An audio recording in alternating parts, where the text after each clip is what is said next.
Hello friends, welcome to trade techno channel. Guys, आज की इस वीडियो में टाटा एल्क्सी के बारे में डिस्कस करेंगे। यदि टाटा एल्क्सी की हम लोग बात करने लगे, इसने अपना ऑल टाइम हाई लगाया था अगस्त 2022 में। देन इसका जो ऑल टाइम हाई है वो 10,752 रुपीस है। एंड अभी की यदि हम लोग बात करने लगे, ऑलमोस्ट ऑल टाइम हाई लगाए हुए इसको 2 साल का समय हो गया है और ये अभी अपने ऑल टाइम हाई से 35% नीचे ट्रेड कर रहा है। ऐसे में कई सारे इन्वेस्टर हैं जिन्होंने इसको हाई लेवल पर परचेस किया, वो लोग यहां पर कहीं ना कहीं फंसे हुए हैं। साथ ही साथ नए इन्वेस्टर के माइंड में ये रुझान आ रहा है, क्या यहां पर ये सही अपॉर्चुनिटी है टाटा एल्क्सी में इन्वेस्ट करने का, क्या अभी ये अपने ऑल टाइम हाई तक जाने के लिए तैयार है। तो कंप्लीटली चीजों को समझने की कोशिश करते हैं कि बेसिकली अगस्त 2022 से आखिर स्टॉक बेसिकली क्यों नहीं चला है, क्या वो रीजन है, साथ ही साथ यहां से कितने चांसेस नजर आते हैं कि ये अपने ऑल टाइम हाई तक जाए। अब यहां पर थोड़ा सा समझने का ट्राई करेगा। यदि हम लोग टाटा एल्क्सी की बात करें, यहां पर इसका जो मार्केट कैपिटलाइजेशन है वो 43,000 करोड़ के आसपास है। एंड यहां पर यदि हम लोग इसकी वैल्यूएशन को पी रेशो के अकॉर्डिंग थोड़ा सा देखने लगे तो स्टॉक का जो पी है करंट में वह 54.8 के पी पर ये ट्रेड कर रहा है। उसके अलावा यदि हम लोग लास्ट 1 ईयर की बात करने लगे तो यहां पर लास्ट 1 ईयर में स्टॉक ने कोई भी रिटर्न बना के नहीं दिया है इन्वेस्टर को। साथ ही साथ यदि हम लोग लास्ट 3 ईयर की बात करने लगे तो ओनली 17% का रिटर्न इसने बनाया है। अब यहां पर समझने की कोशिश करिएगा, स्टॉक का जो करंट पी है वो 54.8 का है। एंड यदि हम लोग इसके 3 ईयर का मीडियम पी को देखने लगे तो यहां पर वो 64.1 का निकल के आता है। तो हम लोग ये बोल सकते हैं यदि पी रेशो के बिहाफ पर इस स्टॉक को देखें तो कहीं ना कहीं अंडर वैल्यूएशन पर हम लोगों को नजर आता है। अब गाइस, यहां पर हम लोग इसके प्रॉफिट लॉस स्टेटमेंट को देखने लगे तो यहां पर थोड़ा सा समझने का ट्राई करिएगा। मार्च 2013 या हम लोग 2013 की बात करने लगे तो ये कंपनी 605 करोड़ की सेल करती थी। 2022 तक इसने अपना ऑल टाइम हाई लगाया। यहां पर आप लोग देखने लगो 2022 तक इसकी जो सेल है वो 2400 करोड़ की हो गई। यानी कि 600 करोड़ से 2400 करोड़ होना यानी कि लगभग कितना, 4 गुना हो गई, राइट। अब यदि हम लोग थोड़ा सा चार्ट के ऊपर चलें और वहां पर थोड़ा सा चीजों को मैं आप लोगों को दिखाऊं तो हम लोगों को क्या नजर आ रहा है। यदि हम लोग देखने लगे 2021 से ही देखने लगे या 2020 से देखने लगे, 2020 में स्टॉक का जो प्राइस था वो लगभग 1500 रुपए के आसपास था, राइट। एंड 2020 से हम लोग देखें कि स्टॉक में एक अच्छी रैली बेसिकली हम लोगों को दिखाई दी और यहां पर स्टॉक जो है अपने ऑल टाइम हाई लगाता है और कितना रिटर्न यहां पर दिखाई दे रहा है, 536% का रिटर्न दिखाई दे रहा है। तो बेसिकली यहां पर हमको क्या नजर आ रहा है कि कहीं ना कहीं स्टॉक प्राइस में अचानक से एक बबल टाइप का बना, जहां पर काफी सारे जो नए इन्वेस्टर हैं उनको अच्छा लगा कि भैया दौड़ रहा है, खरीद लो, अब ये आसमान छू जाएगा। देन अब स्टॉक प्राइस अपने ऑल टाइम हाई पर आ गया।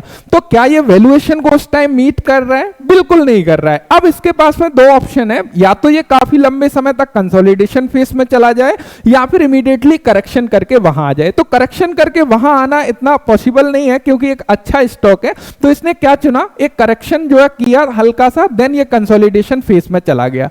तो ये तो हम लोगों को क्लियरली नजर आ रहा है कि कहीं ना कहीं कंपनी बढ़िया है। बिकॉज यदि हम लोग इसकी सेल्स को देखने लगे तो यहां पर 2022 तक इसने अपनी सेल्स को बेसिकली रोका नहीं है। 2400 करोड़ से अभी हम लोग लास्ट 4 क्वार्टर की यदि सेल्स को देखने लगे 3600 करोड़ की निकल के आती है।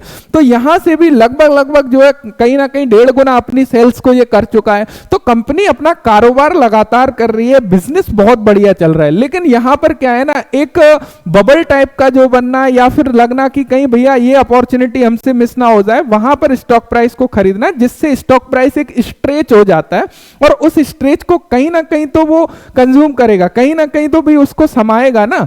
तो वो चीजें कहीं ना कहीं होती हुई हम लोगों को चार्ट के ऊपर क्लियरली नजर आ रही है कि अगस्त 2022 से अभी तक लगभग 2 साल का समय हो गया, 35% स्टॉक प्राइस ने करेक्शन किया, साथ ही साथ 2 साल का पूरा समय लिया कंसोलिडेशन फेज में। तो अब हम लोग पी रेशो के बिहाफ पर या फिर यहां पर देखें कि कहीं ना कहीं स्टॉक प्राइस अपने वैल्यूएशन पर नजर आ रहा है। उसके अलावा हम लोग यदि बात करने लगे यहां पर नेट प्रॉफिट की, 21 करोड़ का प्रॉफिट करती थी कंपनी 2013 में।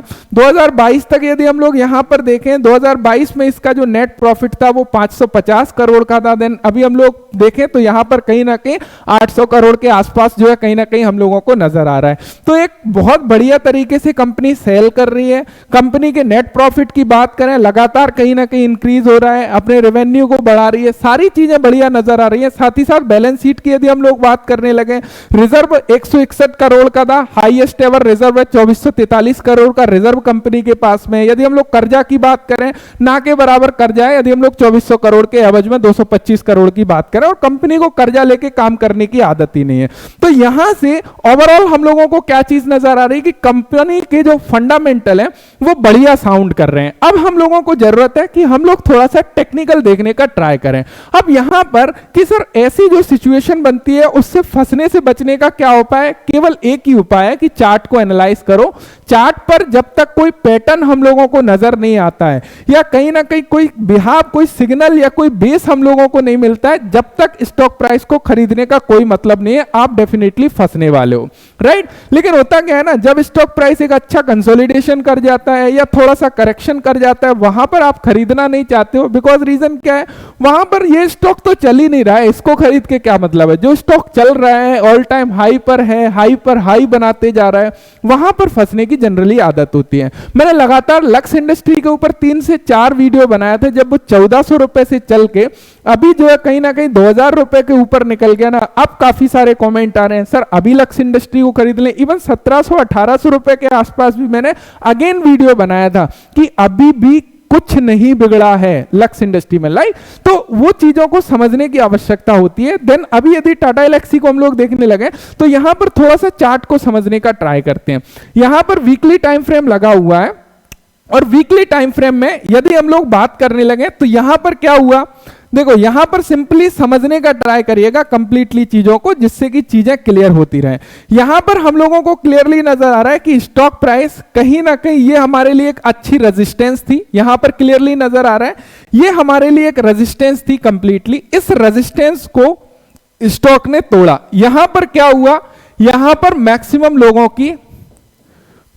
लोगों की एंट्री हुई। एंट्री होने के बाद में चांसेस क्या है, चांसेस है कि कहीं ना कहीं ये लेवल के एसएल प्लेस करेगा, जो एसएल लगा के काम करता है। मैक्सिमम एसएल की मैं बात कर रहा हूं। स्टॉक प्राइस ने अगेन आया, यहां पर एसएल हंटिंग की। एसएल हंटिंग करने के बाद में यहां पर कंसोलिडेट हुआ, देन अगेन कहीं ना कहीं एक डिप दिया। ये डिप आप लोग देखोगे यहां तक के सारे एसएल को लेके चला जाता है और अपनी लोअर प्राइस पर कहीं ना कहीं ट्रेड कर रहा है। अब देखो क्या क्या प्रोबेबिलिटी अकॉर्डिंग टू चार्ट नजर आती है। एक प्रोबेबिलिटी यहां पर क्या नजर आती है, यदि इसमें लगातार डाउनफॉल बनता है तो कहीं ना कहीं अब इसके पास में जो स्टॉपेज नजर आते हैं वो ये वाले नजर आते हैं। क्लियर है, ये वाले नजर आते हैं। ये लेवल लगभग 6000 के आसपास का नजर आता है। यदि हम लोग एग्जैक्टली देखने लगे तो हमारा जो लेवल है वो क्या निकल के आ रहा है, यदि हम लोग ये लेवल देखने लगे कि भाई यदि ये अपने लोअर लेवल तक आता है, वो लगभग 5900 लगभग 6000 के आसपास निकल के आता है। जो यदि हम लोग यहां से देखने लगे तो ऑलमोस्ट 14% के आसपास निकल के आता है। तो चांसेस है, चूंकि ये लगातार लोअर लो बना रहा है, ऐसा नहीं है कि यहीं से रिवर्स हो जाए। हो सकता है यहां के स्टॉप लॉस हंट किए नीचे के कर सकता है। अब यहां पर क्या प्रोबेबिलिटी यहां पर ऊपर के साइड की हम लोगों को कब नजर आएगी, यदि हम लोग डेली टाइम फ्रेम यहां पर लगाएं और डेली टाइम फ्रेम हम लोग लगाकर थोड़ा सा देखने लगे चीजों को, तो यहां पर हमको क्लियरली नजर आ रहा है कि स्टॉक प्राइस ने बेसिकली किया क्या है। यहां पर यदि हम लोग एक ट्रेंड लाइन लगाने लगे तो हम लोगों को क्लियरली नजर आ रहा है कि कहीं ना कहीं ये एक ट्रेंड लाइन बनते हुए हम लोगों को नजर आ रही है। क्लियर है, कहीं ना कहीं ये एक ट्रेंड लाइन के सहारे जो है कहीं ना कहीं नीचे जाते जा रहे हैं और यहां पर एक सपोर्ट बनाने का क्रिएट कर रहा है, यहां पर एक सपोर्ट टाइप का क्रिएट कर रहा है। तो ये एक महत्वपूर्ण सपोर्ट कहीं ना कहीं हो सकती है। अब गाइस कहीं ना कहीं ये जो है हमारे लिए एक महत्वपूर्ण सपोर्ट जो है क्लियरली निकल के आती है। यदि ये सपोर्ट से यहां पर ट्रेंड लाइन ब्रेकआउट हम लोगों को मिलता है, यहां पर यदि इस ट्रेंड लाइन का ब्रेकआउट मिलता है और ऊपर सस्टेन करने का ट्राई करता है, तो यहां पर कहीं ना कहीं एंट्री बनाई जा सकती है ऊपर के लेवल तक। या फिर यदि यहां से क्रॉस करता है तो डेफिनेटली यहां के स्टॉप लॉस हंटिंग के बाद में यदि रिवर्स होता है तो वहां एक अपॉर्चुनिटी डेफिनेटली नजर आएगी।